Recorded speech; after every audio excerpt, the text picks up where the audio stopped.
Bueno, muchas gracias. Yo en Dictum soy sobre todo asesor académico. Y un asesor académico es algo así como un centauro, medio profesor, medio asesor. Y uno tiene miedo siempre de que siendo un centauro no sabe lo que va a conseguir en el público, si razonar con la parte humana o soltar alguna coz. Y por eso yo les anticipo que mi contacto con el arbitraje es práctico, porque yo ejerzo de árbitro con cierta frecuencia, y también porque como consecuencia de esa práctica arbitral yo también he empezado a dedicarme al arbitraje en el plano dogmático, en el plano teórico, aunque evidentemente, como soy nuevo en esta plaza, primero estoy analizando la estructura del arbitraje, sus fundamentos, antes casi de llegar al detalle más nimio de la institución. Desde el punto de vista estrictamente académico, yo creo que cualquier introducción al estudio del arbitraje, sobre todo cuando es un arbitraje comercial internacional, exige vincular el concepto de arbitraje con la noción de ordenamiento jurídico.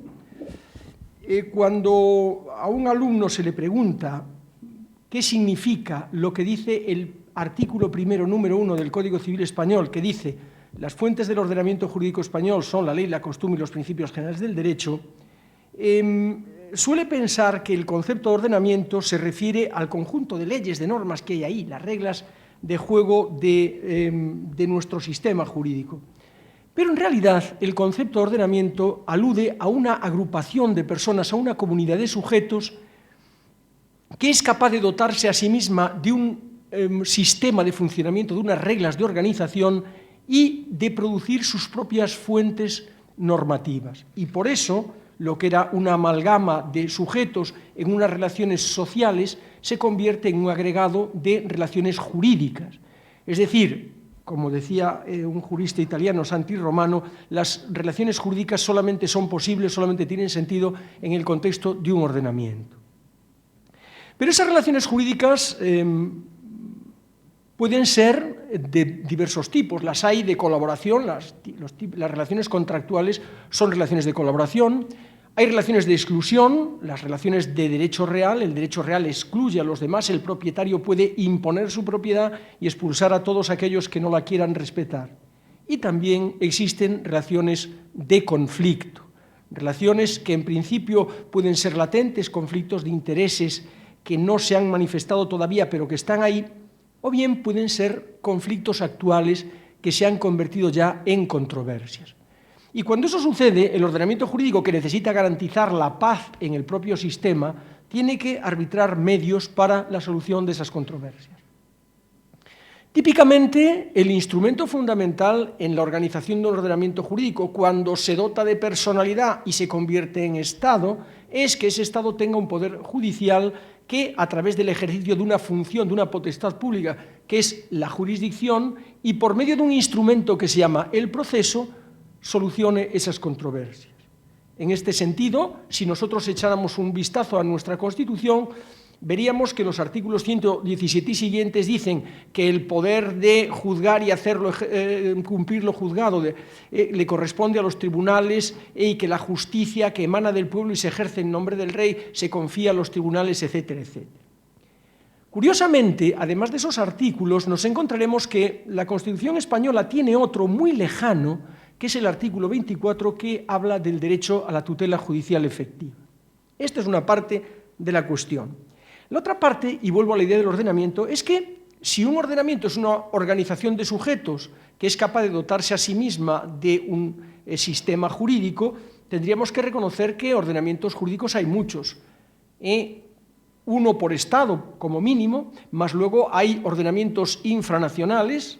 Por ejemplo, sabemos que España tiene comunidades autónomas, China tiene una región administrativa especial que es Hong Kong, luego tiene un ordenamiento sectorial inferior, y hay ordenamientos supranacionales, la Unión Europea, digamos, e incluso un ordenamiento universal, en el que los sujetos no son ya los individuos particulares, sino los estados. Y en este sentido, también en esos otros ámbitos se pueden producir conflictos, en primer lugar, en el plano internacional público, porque los Estados tienen conflictos entre sí y con organizaciones internacionales, y en el ámbito interno, porque por mucho que hablemos de grupos de personas, de organizaciones, de ordenamientos jurídicos, esos ordenamientos jurídicos ni mucho menos son estancos, no son compartimentos cerrados, sino que elementos integrantes de uno, elementos integrados en uno de esos ordenamientos, pueden trabar relaciones económicas y jurídicas con sujetos pertenecientes a otros ordenamientos. Y en este sentido, a nosotros nos plantean varios problemas. Evidentemente, un problema de colisión de ordenamientos, que no solamente un problema de colisión de leyes aplicables, sino que es también un problema de colisión de jurisdicciones, un problema de concurrencia y de conflicto entre el Poder Judicial de un Estado y el Poder Judicial de otro Estado. Y en este sentido, nosotros podemos intentar buscarle solución sin salirnos del procedimiento judicial ordinario por la vía de las normas del derecho internacional privado, porque el derecho internacional privado básicamente trata de dar solución a tres grandes problemas. En primer lugar, seleccionar la ley nacional aplicable a una controversia en la que existan elementos extranjeros. En segundo lugar, determinar la competencia y la jurisdicción de los órganos judiciales o arbitrales que puedan conocer de esa controversia. Y en tercer lugar, establecer o reconocer o garantizar que las resoluciones judiciales o arbitrales dictadas por el órgano que ha conocido de esa controversia puedan ser reconocidas, puedan serles concedido el exequatur por las autoridades judiciales de otro ordenamiento diferente. Evidentemente, el derecho interno de cada Estado tiene mecanismos para solucionar ese problema, pero queda por ver si esos mecanismos son idóneos, porque si hay una serie de ideas que se tienen claras sobre el funcionamiento de la justicia, en primer lugar es que es lenta, que es cara, que se caracteriza por la rigidez, por lo menos relativa indisponibilidad de las reglas del proceso, por la relativa pero más amplia disponibilidad sobre las normas de fondo aplicables al asunto, por la falta de especialización. Yo recuerdo que hace años don Joaquín Garrigues, cuando escribió su libro sobre contratos bancarios, decía, estoy hablando del año 58, pero luego en la segunda edición del año 75 se planteó el problema, que un juez español que por la mañana un día tenía que resolver un tema de servidumbres, otro día tenía que resolver un problema de cuentas corrientes bancarias o de apertura de crédito o de seguro. Por lo tanto, se esperaba de ellos que fueran unos jueces para todo, que fueran capaces de conocer todo tipo de controversias. Cuando, en este caso, lo que hace falta es la especialización. Y por último, lo que yo llamaría, quizá exagerando, pero no con ánimo peyorativo, sino con ánimo esclarecedor, el hipergarantismo. Las resoluciones judiciales tienen como mínimo se someten al principio de doble instancia, de manera que son recurribles. Hay siempre una segunda oportunidad para la parte que pierde o para la parte que no considera que sus pretensiones han sido satisfechas, de recurrir a un órgano superior que anule la resolución anterior y que dicte una de sentido diferente. Estos problemas, evidentemente, se agravan, insisto, cuando las controversias son comerciales o mercantiles, y más aún cuando a ese carácter se añade la internacionalidad, porque, insisto, volvemos al problema, conflicto de leyes, de jurisdicciones, incluso problemas más profundos, problemas de multiculturalidad. Yo recuerdo que hace años había habido una sentencia del Tribunal Supremo holandés sobre la negativa de unos trabajadores de religión musulmana a prestar sus servicios laborales los viernes, y el tribunal, la Hoge Raad holandesa, dijo que aunque el derecho aplicable al contrato de trabajo era la legislación holandesa, no se podía desconocer el hecho cultural de que los trabajadores eran islámicos, y entonces había que respetarles el derecho de no trabajar los viernes, que es el día santo de la religión musulmana. En cualquier caso, toda esa suma de problemas abona el recurso, la alternativa a otras vías de solución de conflictos, conocidas como el ADR, el Alternative Dispute Resolution, que, digamos, es muy antiguo históricamente. Si nosotros analizáramos los orígenes históricos del arbitraje, sin movernos de España, nos encontraríamos con que la tabla segunda del bronce de Botorrita o de Contrevia nos dice cómo un pretor romano, un árbitro romano, Cayo Valerio Flaco, dirimió una controversia entre dos pueblos por una obra de canalización de aguas que aparentemente perjudicaba a los de uno de esos pueblos.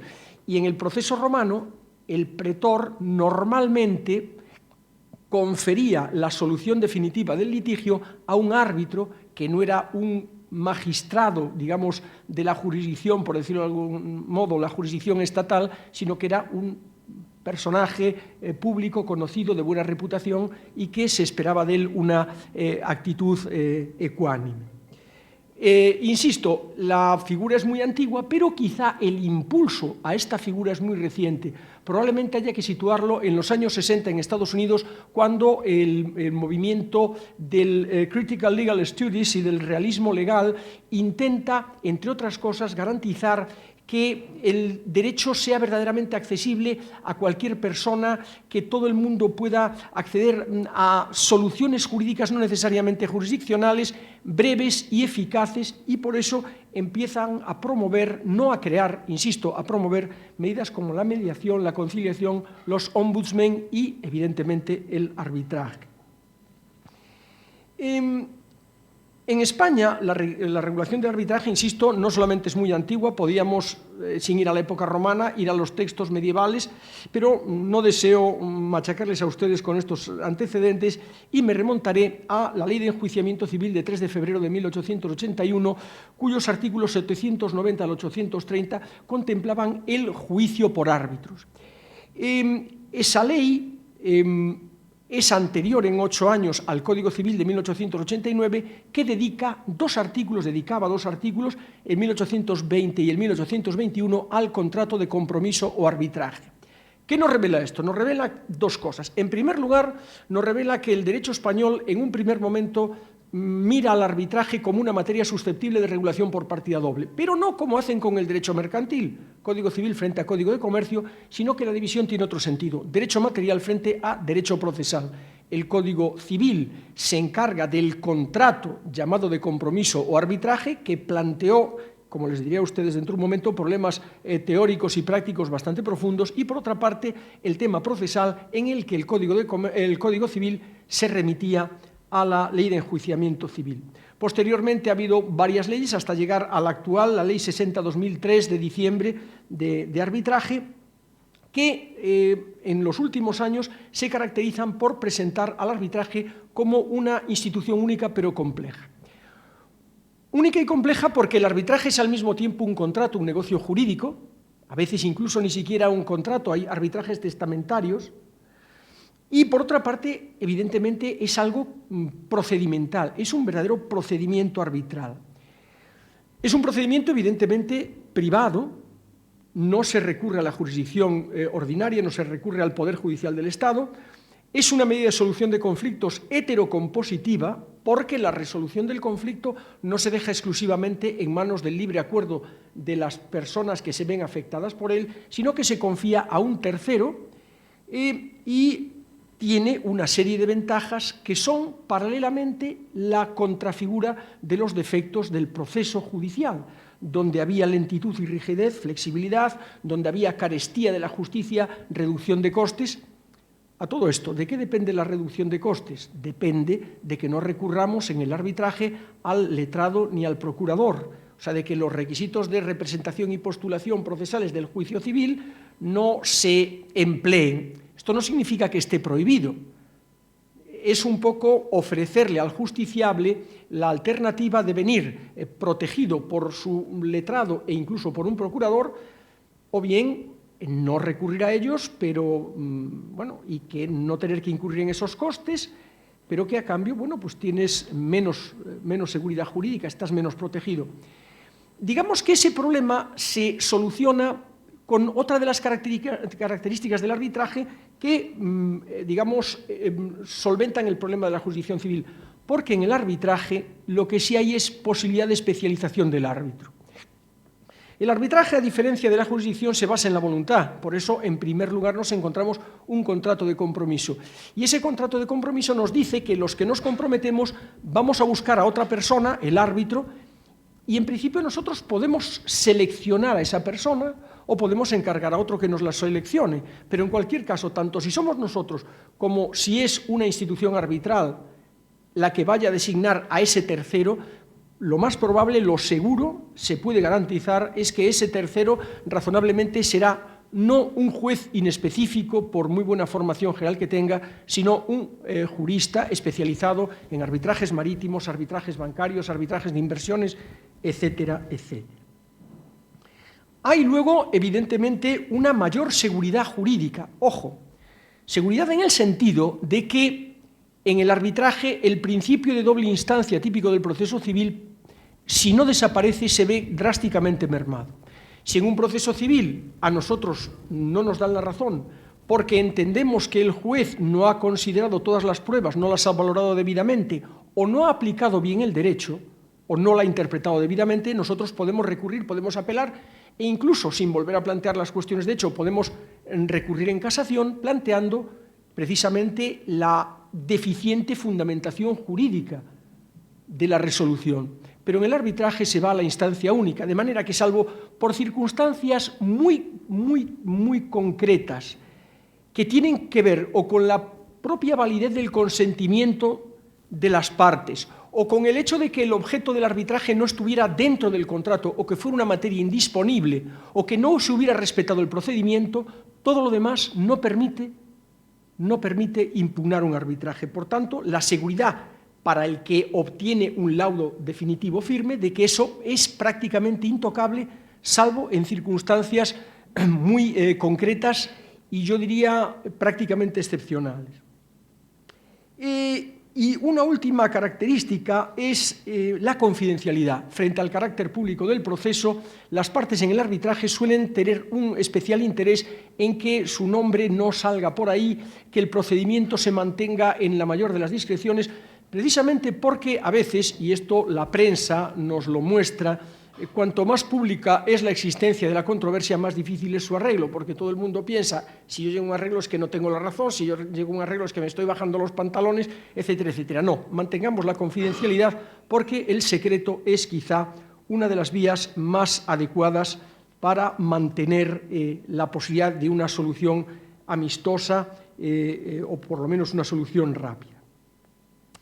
Esto evidentemente plantea un problema inicial bastante teórico. De hecho, hay gente que dice, bueno, este problema ya no tiene sentido plantearlo, pero yo creo que no es así. Creo que hay que plantearlo porque, aquí viene la parte equina del centauro, porque yo creo que a veces tener en la cabeza las grandes categorías dogmáticas del derecho te ayuda a solucionar problemas prácticos. Y es el problema de si el arbitraje es una institución de derecho privado, voluntaria, contractual, si por el contrario es una institución de derecho público, procesal, si es una figura mixta o qué es lo que hay ahí.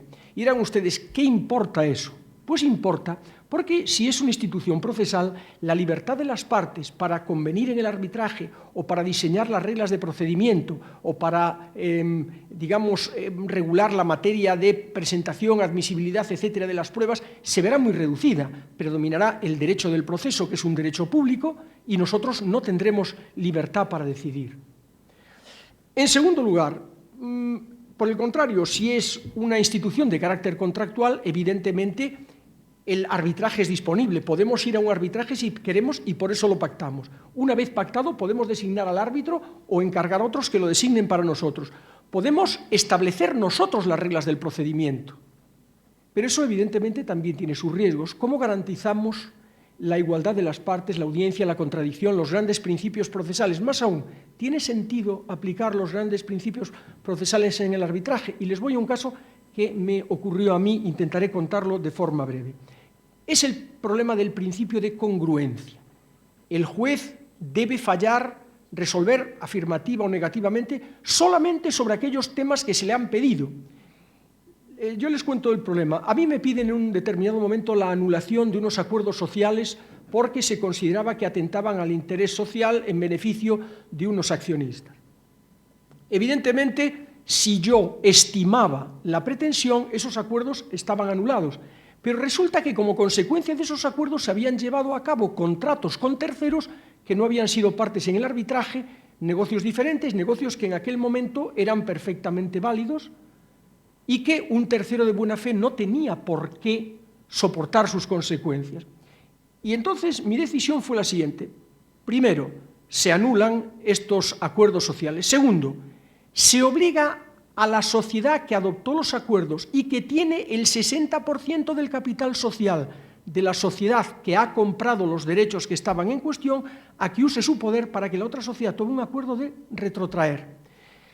A mí me plantearon un recurso de anulación del laudo porque hablaban de incongruencia y yo me opuse diciendo que el laudo era congruente porque si no, yo no podría haber conseguido una cosa en la que el arbitraje tiene que ser mejor que el proceso, no igual, sino mejor, que era tener un real efecto transformador de las cosas. La ley de enjuiciamiento civil en su exposición de motivos lo dice para el proceso civil. ¿Cómo no va a ser con mayor motivo para el arbitraje?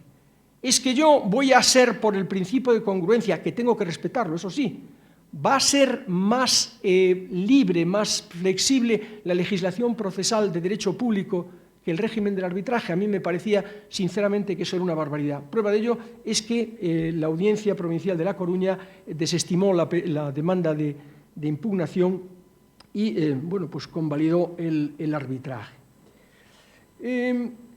En cualquier caso, insisto, yo creo que el arbitraje es una institución de derecho contractual sobre todo. No voy a decir si solo contractual, pero desde luego predominantemente contractual.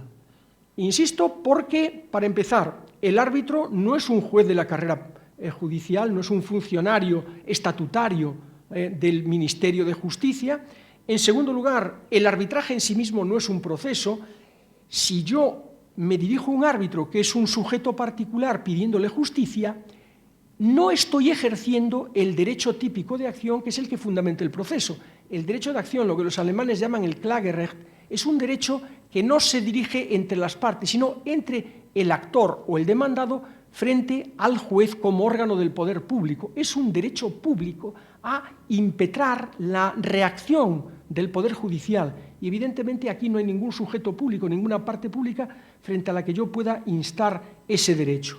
Todo queda en el ámbito del contrato. Ahora bien, a pesar de eso, ¿cómo podemos nosotros garantizar que en el arbitraje se respeten, por lo menos grosso modo, los grandes principios procesales? Pues por una razón muy sencilla, porque no debemos de pasar por alto que el contrato es una institución tan maleable que puede incluir como contenido los contenidos de la ley. Yo puedo decir en un contrato, cúmplase lo que dice la ley X. ¿Cómo no voy a poder yo decir en un contrato que se respete el artículo 24 de la Constitución, que habla del derecho a la tutela judicial efectiva? ¿Cómo no voy a poder yo decir en un contrato, y aunque no lo diga explícitamente el 1258 del Código Civil me conduce a ello, todas las consecuencias que conforme a su naturaleza deriven de la buena fe, el uso y la ley? ¿Cómo no voy a poder decir yo que el juez tiene que ser imparcial, que tiene que darme audiencia, que tiene que darle a la otra parte la posibilidad de contradicción, etcétera, etcétera? E incluso que sus sentencias, que sus laudos deben de ser congruentes, aunque no tanto o no en el mismo sentido quizá que en el proceso civil. Por tanto, insisto, yo creo que es una institución privada que mimetiza, que remeda criterios del derecho público procesal. Y les voy a poner una metáfora, a mí me encantan las metáforas. Primero hablamos de centauros, vamos a seguir hablando de animales, y estos reales. Yo no sé si ustedes se han parado a comparar alguna vez un búho y un lince. Dos animales predadores, cabeza cuadrada, visión binocular, ojos grandes que miran hacia adelante, dos puntitas, en uno son pelos de las orejas y en otro son plumas. Tienen un plumaje que les permite moverse sin hacer ruido y garras para cazar. Y sin embargo, uno es un mamífero y el otro es un ave. Uno pare sus crías y las amamanta y el otro pone huevos. Pero hacen lo mismo. Con el arbitraje y la jurisdicción pasa algo parecido. Tienen una morfología parecida, quizá podríamos hablar de un fenómeno de evolución convergente, pero son dos especies distintas. Hay que aplaudir sus parecidos, pero no hay que olvidar que el filum biológico es distinto. Bueno, pero me dicen que les habla a ustedes de arbitrajes mercantiles internacionales. Vamos a ver, ¿es importante la calificación del arbitraje como mercantil? Según. Depende de si el arbitraje mercantil tiene características que no tiene el arbitraje de derecho común. En el ámbito procesal tendría sentido decir que un asunto es mercantil cuando existiera una jurisdicción o un procedimiento mercantil. España los tuvo. El Código de Comercio de 1829 dedicaba el libro V a los juicios mercantiles, a la jurisdicción mercantil, y al año siguiente, después de la ley de 24 de junio de 1830, trataba de se llamaba la Ley de Enjuiciamiento de Causas y Negocios de Comercio, es decir, era una ley que creaba una jurisdicción mercantil con procedimientos especiales mercantiles. Bien, es verdad que la jurisdicción mercantil no pasaba de la segunda instancia, a partir de ahí ya eran las chancillerías reales y las audiencias las que se encargaban de los problemas, pero en primera instancia eran jueces especializados. ¿Por qué? Porque el derecho mercantil, para ser efectivo, necesita un procedimiento dinámico, un procedimiento que garantice la seguridad del tráfico más que la seguridad jurídica, sin hacer dejación de ella. El problema es que desde el año 1868 España dejó de tener tanto jurisdicción como procedimientos mercantiles especiales. Y por mucho que se promulgara la ley concursal y la ley orgánica de reforma concursal y se crearan los juzgados de lo mercantil, créanme ustedes, los juzgados de lo mercantil ni son juzgados de una jurisdicción especial, ni tienen tampoco competencias tan especiales como para decir que es materia mercantil. Por ejemplo, una letra de cambio no la conocen los juzgados de lo mercantil, la conocen los juzgados de primera instancia. De hecho, la ley orgánica del Poder Judicial en un momento dado atribuyó a los juzgados de lo mercantil la competencia en materia de arbitrajes que tuvieran por objeto las materias propias de los juzgados de lo mercantil, propiedad intelectual e industrial, derecho a la competencia, derecho de sociedades, derecho marítimo y del transporte, condiciones generales. Pero la última reforma se ha llevado eso, de manera que ahora ni siquiera el arbitraje mercantil recurrido es objeto de los juzgados de lo mercantil, sino que habrá pasado a los juzgados de primera instancia. Yo quizá lo que diría aquí es que el arbitraje es bueno para el derecho mercantil, para las controversias mercantiles, no tanto porque sea mercantil, sino porque el arbitraje ya es bueno de por sí. Ya vimos que era flexible, que era voluntario, que era confidencial, que era especializado. No hace falta que sea mercantil para ser así. De hecho, si ustedes tienen un problema de derecho sucesorio que tenga que dirimirse en arbitraje, se le aplicará la ley de arbitraje, lo mismo que a un tema de un swap. Y si a ustedes para un swap les nombran a un catedrático de mercantil, para un tema de derecho sucesorio les van a nombrar a un catedrático de derecho civil. Por tanto, insisto, no es tanto los méritos de la mercantilidad cuanto los méritos del arbitraje en sí mismo los que tienen que tenerse en cuenta. Lo que sí es verdad es que el problema empieza cuando a la mercantilidad le añadimos la internacionalidad, porque cuando decimos que hay un arbitraje internacional, ¿qué queremos decir exactamente? ¿Es internacional el contrato? ¿Es internacional el procedimiento? ¿Es internacional todo? Yo creo que, evidentemente, el contrato de arbitraje puede ser internacional. Prueba de ello es que cuando en un contrato de arbitraje las partes son de nacionalidad o de domicilio distinto, tiene que entrar en juego las reglas de conflicto, que probablemente sean en España las del Código Civil, porque el Reglamento Roma I en materia de contratos deja fuera explícitamente los convenios arbitrales. Pero, con todo y eso, el verdadero arbitraje internacional es aquel que es globalmente internacional, es aquel en el que tanto el contrato, o más aún que el contrato, el procedimiento, afecta a la solución de controversias que son internacionales. ¿Y por qué son internacionales? Ahí los criterios pueden ser diversísimos. Digamos que hay una serie de argumentos clásicos que son los que irían al derecho internacional privado de conflictos de toda la vida, si una de las partes es de otro Estado, si el objeto se encuentra. Pero realmente el nuevo derecho del arbitraje ha preferido cambiar esos criterios, reducir su importancia y centrarse en dos puntos. Tema de la sede del arbitraje y, sobre todo, la cláusula genérica que la controversia afecte a los intereses del comercio internacional. Lo dice nuestra ley, lo dice la ley modelo de UNCITRAL, lo dicen otros textos internacionales. En el momento en que la controversia afecta a intereses del comercio internacional, es internacional. Por eso, evidentemente, una controversia entre empresario español y empresario hongkonés, etcétera, podría muy bien afectar a los intereses internacionales y ser materia de un arbitraje internacional. Bueno, pero insisto, el arbitraje tiene dos componentes. En primer lugar, el componente voluntario, el componente contractual. Y en ese sentido, el contrato de arbitraje es un contrato como todos los demás. Necesita consentimiento, objeto y causa, y una forma. Y aquí yo les diría lo siguiente, por abreviar.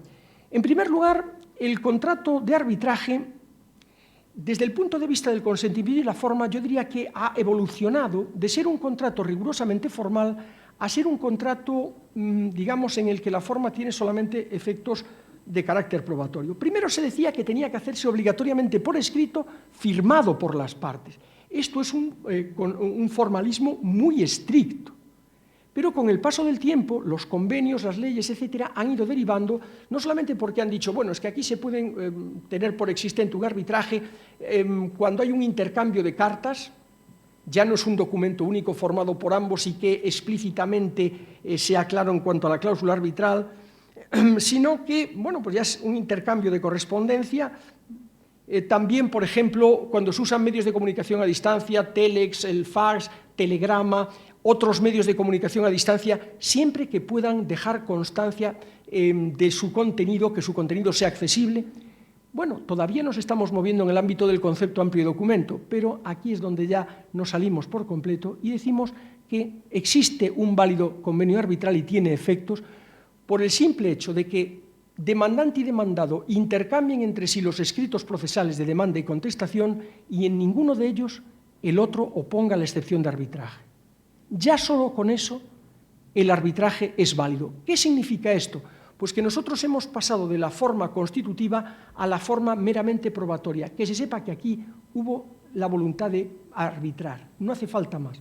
Precisamente si somos poco formalistas y queremos ser flexibles, tenemos que ser abiertos en este ámbito y lo único que pedimos es que se pueda probar de forma tangible la voluntad de estos señores y, digamos, el compromiso de someter sus diferencias a arbitraje. Y el objeto de ese contrato. Teóricamente ese objeto puede ampliarse o restringirse mucho. A mí me interesa ver lo que puede contener y, en segundo lugar, más importante, aquello que no puede no contener, aquello que no solamente es suficiente, sino que además es necesario.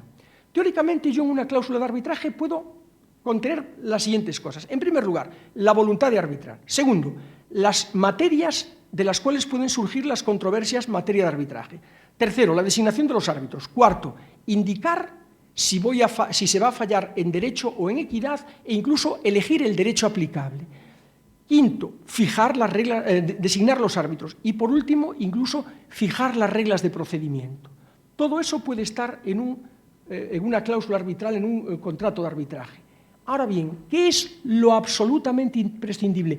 ¿Qué es lo que queda? Todo lo que se podría quitar, pero no se podría quitar, eso es simplemente la voluntad de someter a arbitraje e indicar las relaciones jurídicas materiales de las cuales puede surgir la controversia. Porque entonces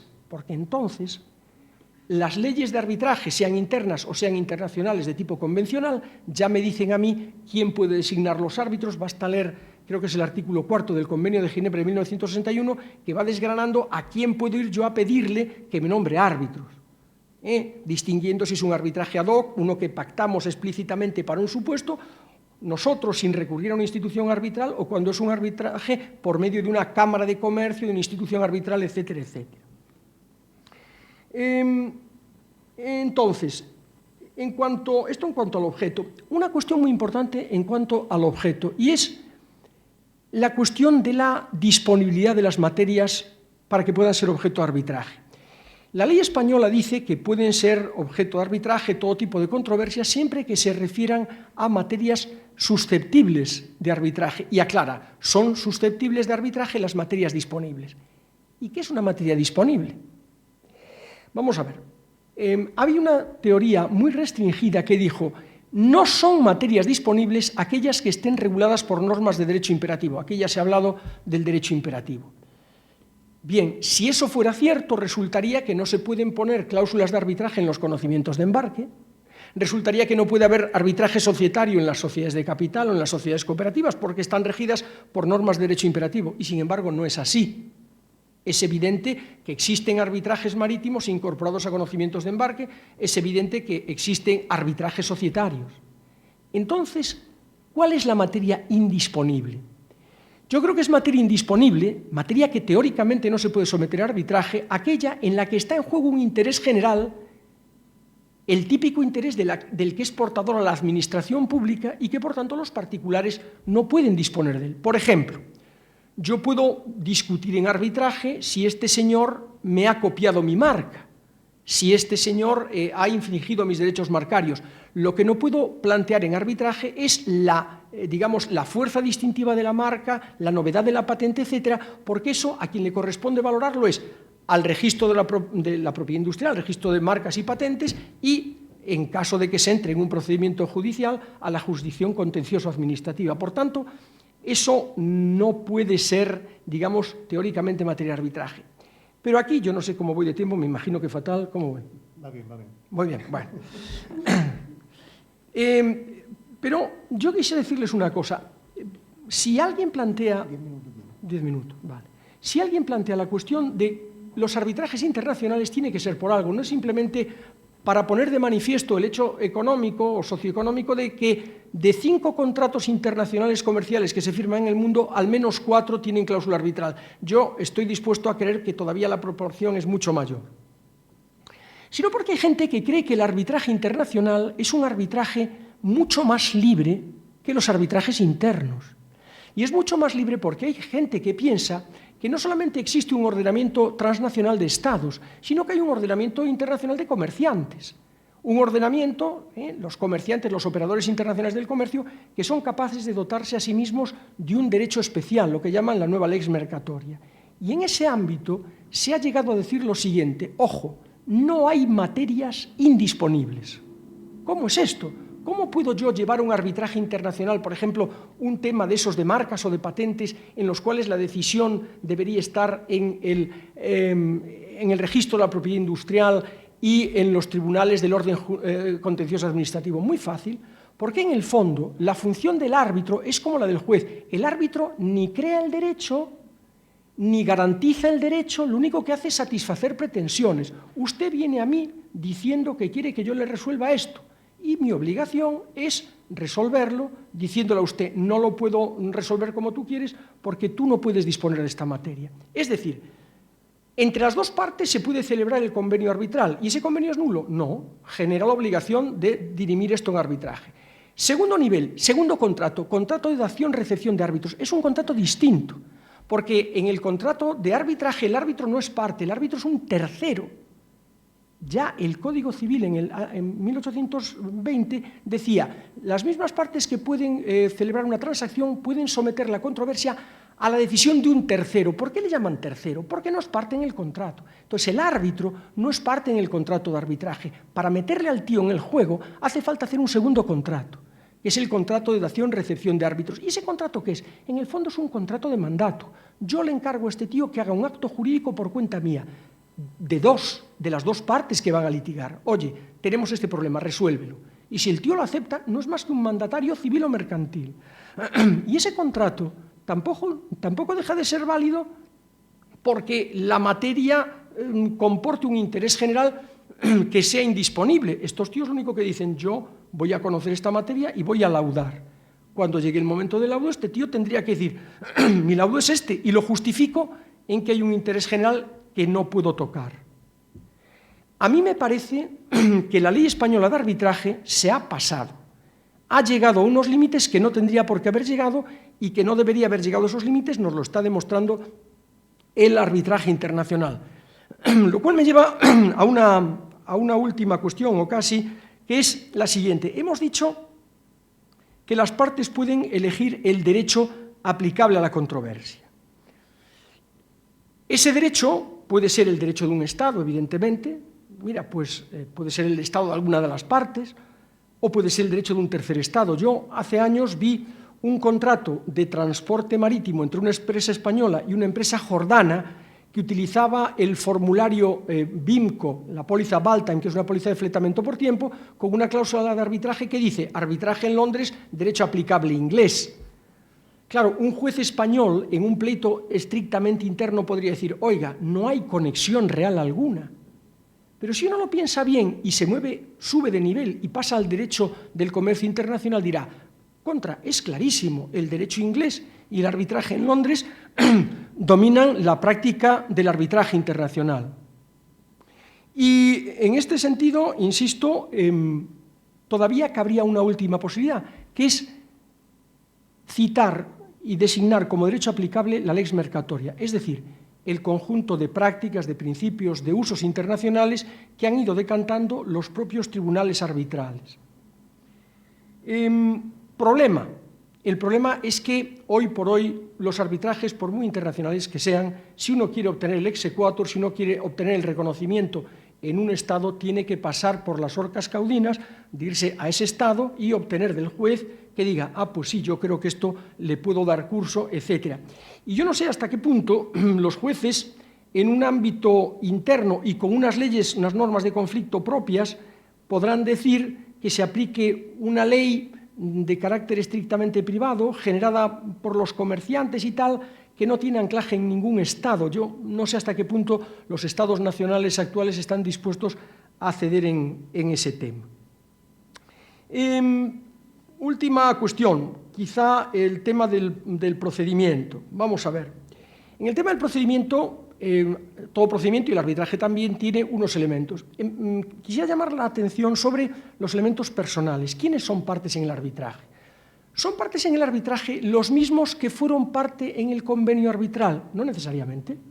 Lo normal es que si eres parte en el convenio, también seas parte en el litigio, porque eres tú el que ha previsto que esto haya de ser así. Pero desde luego, el hecho de ser parte en el convenio arbitral no es por sí mismo la causa de la condición de parte en el proceso. En el proceso se es parte porque se demanda y porque se contesta a la demanda, porque uno se somete a ese tribunal.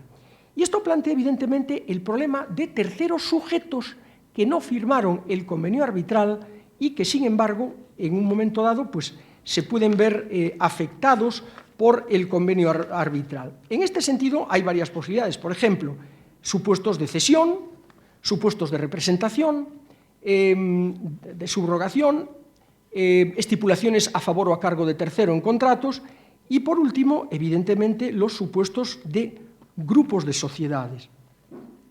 En este sentido, miren ustedes, de todos los supuestos, la mayoría son falsos problemas, porque si yo cedo a otro mis derechos, le subrogo también en mi posición como parte en el convenio arbitral, por tanto, este tío deja de ser un tercero.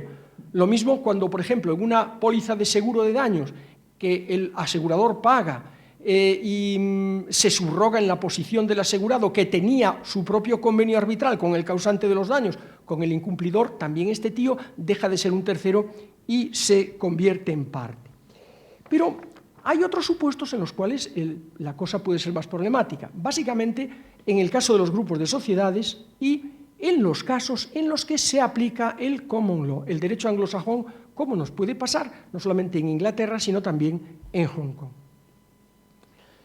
En el caso de los grupos de sociedades, muy brevemente decirles a ustedes que el simple hecho de que una sociedad forme parte de un grupo por sí solo no la convierte en parte de un procedimiento arbitral.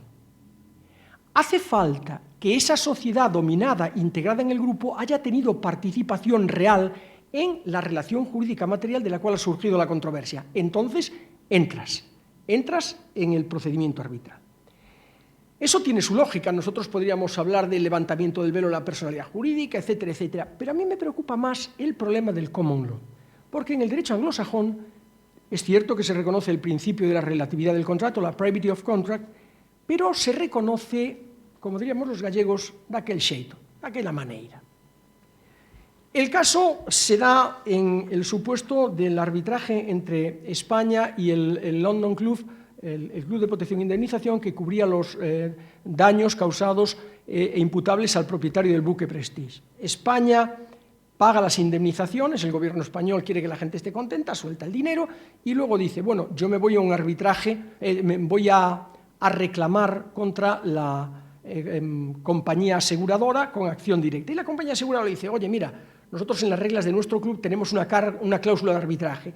Y España dice, no, a mí eso no me afecta porque no soy parte. Los ingleses, el laudo de la Corte, de la High Court de Inglaterra y Gales, citó para darnos en la cabeza un laudo dictado, o mejor dicho, una sentencia dictada el 18 de diciembre de 2003 en el caso Through Transport Mutual contra New India Assurance, donde se planteó un caso muy parecido. Es decir, yo no soy parte en el arbitraje, pero de repente me quieren meter ahí. Y lo que dijeron los ingleses, vamos a ver, mire, usted no ha sido parte en el contrato, vale, principio de relatividad, por eso usted no está obligado a cumplir el contrato y si no lo cumple, yo no le puedo imponer la indemnización de daños y perjuicios. Qué bien, pero oiga, el hecho de que usted no haya sido parte no significa que no se vea afectado por el procedimiento arbitral, porque primero los que pactaron el arbitraje tenían un interés legítimo en poner en marcha ese procedimiento, depositaron su confianza en que el problema se solucionara conforme a ese procedimiento y además nosotros decimos que la acción directa en el contrato de seguro de responsabilidad civil nace del contrato y que se les atribuye a ustedes en una especie de subrogación por vía de ley. Por tanto, ustedes son parte en ese contrato, por tanto, el contrato les afecta. Lo dijeron en el caso Through Transport y nos lo dijeron a nosotros en el caso entre el London Club y el Reino de España. Por eso, insisto, hay que tener muchísimo cuidado y estar siempre atentos a la posibilidad de que en arbitrajes en Hong Kong o en Inglaterra ese principio de relatividad de los contratos sea menos fuerte de lo que nosotros nos creemos. Y por último, recordarles dos cosas en materia de procedimiento arbitral. Básicamente, la diferencia entre un arbitraje en equidad y un arbitraje en derecho. Indicarles a ustedes que no significa, ni mucho menos, que el árbitro en derecho no pueda utilizar la equidad.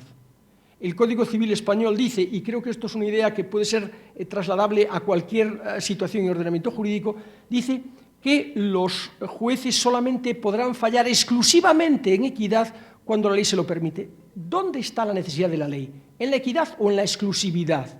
Realmente la exigencia de pacto, mejor dicho, la exigencia de autorización legal está en la posibilidad de que solo uses y únicamente uses tu leal saber y entender para fallar el pleito. Pero no significa que tú, cuando aplicas una norma positiva, porque el arbitraje es de derecho, no puedas decir, oiga, yo aplico esta norma y la aplico de esta manera porque me parece más justo aplicarla así.